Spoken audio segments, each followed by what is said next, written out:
During 2019 and 2020, HMCTS will be introducing a modern, digital, electronic filing system called C-File to the civil jurisdictions of the Royal Courts of Justice, High Court District Registries, the Upper Tribunal, and Employment Appeal Tribunal.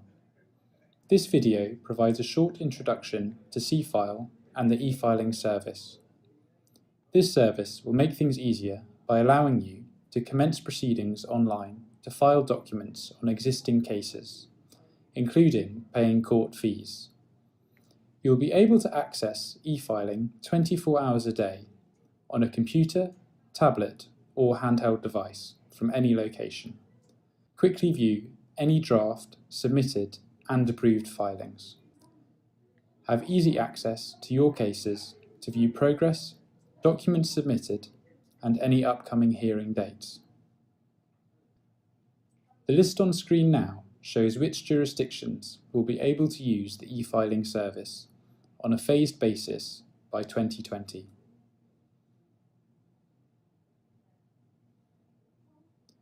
More information, including guidance, how to register and access e-filing, can be found on our gov.uk page.